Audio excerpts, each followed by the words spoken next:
Portrait of a Lady on Fire is a modern masterpiece about past love. Set in 18th century Brittany, the film charts the building desire and love of two women, painter Marianne and aristocrat Eloise. Marianne is hired to paint a portrait of Eloise that will essentially facilitate her marriage to a Milanese suitor. Both portrait style and subject matter is distinctly feminine and feminist. It won Best Screenplay at Cannes and was the first movie directed by a woman to be awarded the Queer Palm.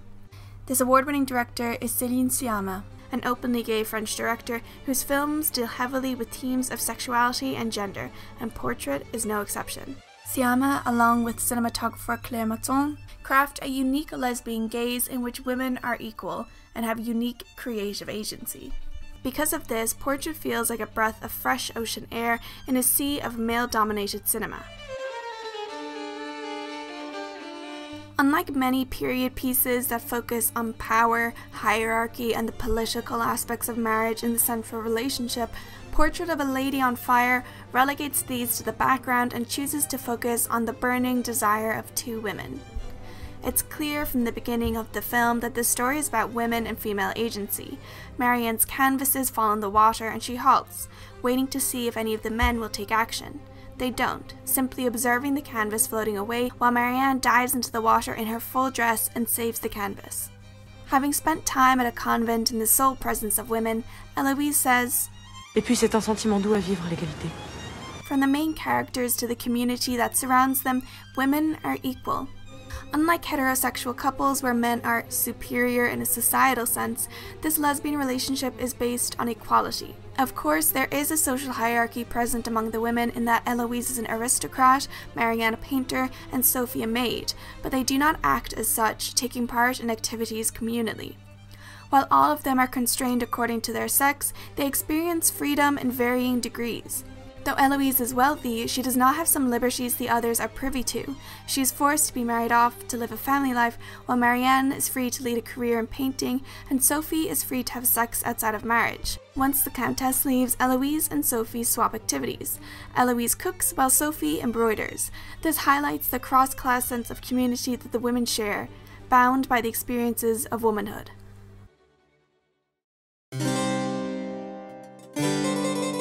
Speaking of activities, the film privileges the artistry of women's activities in ways that were overlooked. Way before the Live, Laugh, Love cushions that appeared on every white suburban mom's couch, embroidery was an art primarily practiced by women. We see Sophie partake in embroidering a flower scene in her spare time. A line is drawn to distinguish male artistry from female artistry with the portrait painting. Unlike the man who came before her, Marianne is not confined to viewing Eloise through the male gaze. She struggles with this initially, and both women recognize that the representation of Eloise is inaccurate due to conventions and rules put in place by men. Il y a des règles, des conventions, des idées.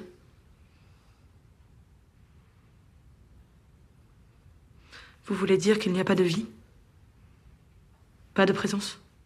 However, together they are able to overcome these objectifying conventions in order to truly capture Eloise on canvas. Sciamma highlights the often untold or overlooked aspects of women's private lives with the scene of Sophie's abortion. It is rare that we see this depicted in film without it encompassing the narrative, but in Portrait it is simply one facet of Sophie's character. The community of women come together to help a girl in need, and not only do they do this successfully, but Eloise encourages Marianne to capture the scene on paper, immortalizing it in art. This emphasizes the necessity of female artists to capture, preserve, and share the intricacies of women's experiences. Marianne teaches painting to a group of young women, ensuring this tradition will be upheld. There are several other ways this film bestows agency on women. One is through the portrait painting, which I will elaborate on later, and the other is through the myth of Orpheus and Eurydice. The film was concerned with the ending of the myth, where Orpheus is trying to rescue Eurydice from the underworld. Hades allows her to follow him out, but he cannot look back to see her until they are out of the underworld.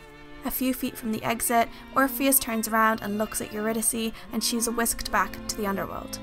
After the women read the story together, they discuss the ending. Marianne suggests that she took the poet's choice, not the lover's, in choosing the memory of her over her actual form. However, Eloise says maybe Eurydice said, turn around, that she had more power over the story's outcome than is often suggested. This follows the trend of feminist retellings of classic Greek myths, such as Madeline Miller's Circe or Margaret Atwood's Penelopiad. These works take established classics and evaluate women's positions, bestowing the works with a much-needed female perspective and giving voice to the forgotten women who became footnotes in the history of great men. At the end of the film, Eloise embodies this new, empowered version of Eurydice when she tells Marianne to turn around, and we see her standing on the stairs in what we assume is a wedding dress, symbolizing how this dreaded moment that haunted Marianne has finally come to fruition, and she is left with the memory of Eloise. At the end of the film, both Eloise and Marianne attend a concert. The orchestra plays Vivaldi's Summer, the same piece Marianne played for Eloise on piano. As the camera pushes in on Eloise and cuts between her and Marianne's emotional stare, we're left waiting for her to look back, to return the gaze. One could argue that because she's now married, she's been stripped of her agency and the ability to return the gaze. However, in the spirit of a film that emphasizes time and time again the power of women's agency, we can see that Eloise chooses not to look back.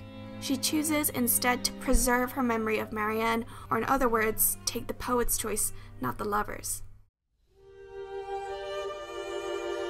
What's remarkable about Portrait of a Lady on Fire is that though it's a queer story, it's not a coming-of-age narrative. The queer canon is saturated with films detailing the protagonist's struggle to come to terms with their sexuality, and though I agree that these films are necessary, it's refreshing to see a film where queerness is not the subject matter, but simply an aspect of a character's multi-layered personality. Despite the fact that in reality, 18th century French people were probably not totally cool with homosexuality, the film isn't a tale of gay hardship, but rather a celebration of love. There's also been a trend in lesbian cinema that caters to the male gaze. But first, a brief crash course on the male gaze. The male gaze is a term coined by Laura Mulvey in her 1975 article, Visual Pleasure and Narrative Cinema. Her ideas had, and continue to have, a profound impact on film and art in general. Mulvey argues that the camera functions as a hypothetical heterosexual male spectator, and that women's bodies are objectified as a result.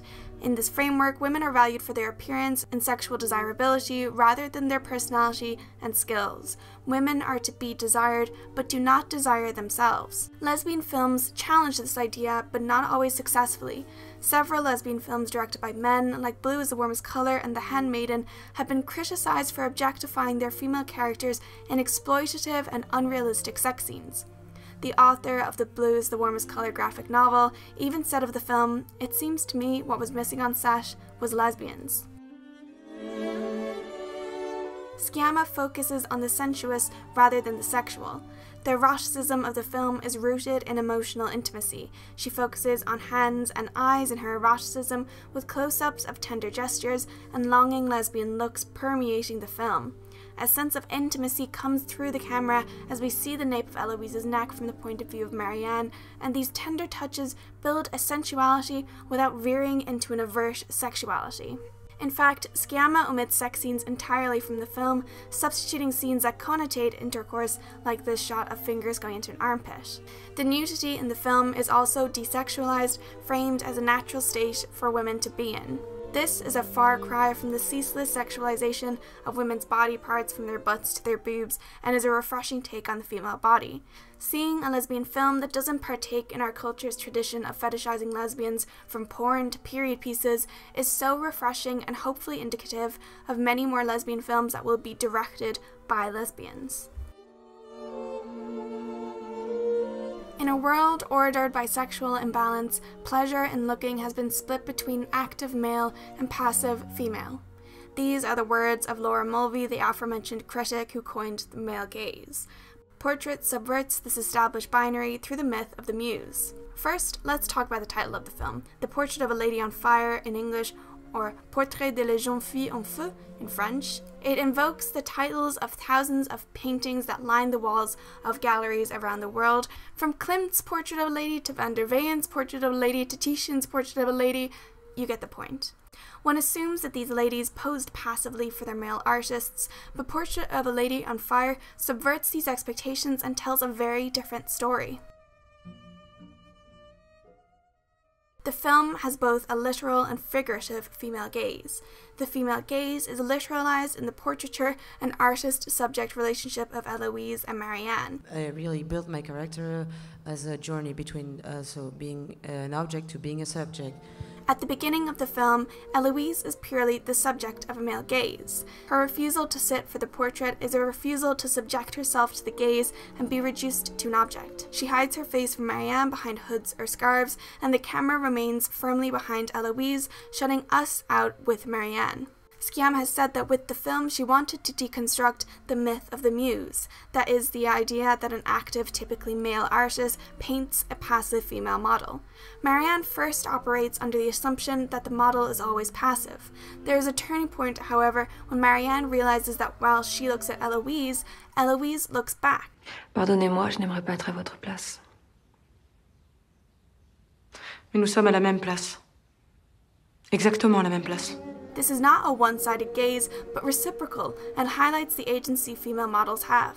From this point on, Eloise and Marianne work together to craft the portrait. It's an act of collaboration, not domination.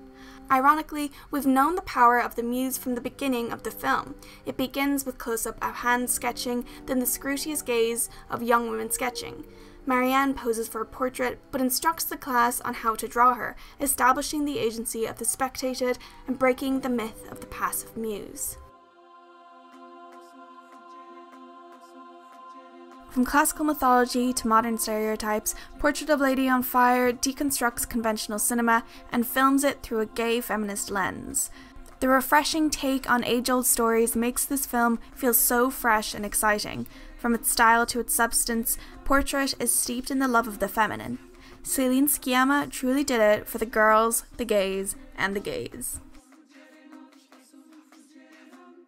Thank you for watching. I've gotten a lot of new followers recently from TikTok and a shout out from Shanspear, so thank you to everyone who followed me, and I'm looking forward to hearing your thoughts on the video.